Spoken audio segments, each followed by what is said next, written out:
Well, that process started about this time last year when Ryan played us a sketch of kind of what this thing could be, as far as it was literally just a form, I think, and a chord progression for a chorus. We had most of a tune and a structure. Ryan has been really, really invested in giving us ideas about how to use that stuff with Dream State and that kind of thing to kind of tie the show together a little bit. So this thing starts with essentially a low brass chorale that plays the progression of the chorus of that.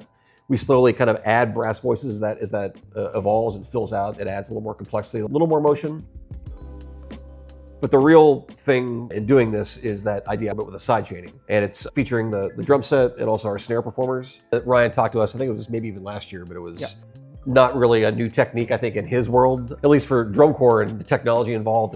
That was something that was certainly a risk with all that, but it was an interesting challenge. The basic idea would be using sounds being produced elsewhere by, case in point, the horn line acoustically, and the battery would play. There's a gate on that, so they reach a certain volume threshold and opens that amplified sound.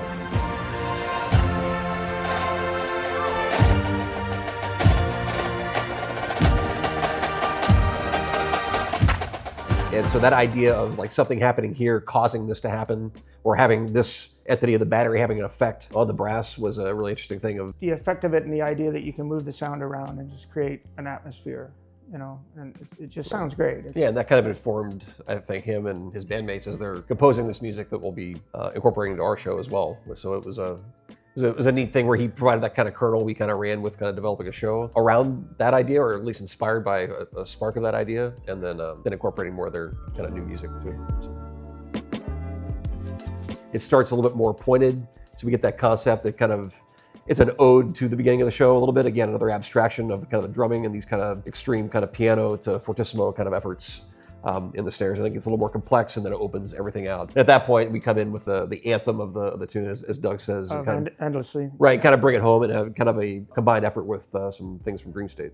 It has at the risk of sounding like Spinal Tap, an anthemic kind of feeling to it. And same thing, it's very satisfying. A great way to, as Tom said, kind of pull the show together at the end. The harmony works with a lot of the other things we were doing. So. Yeah.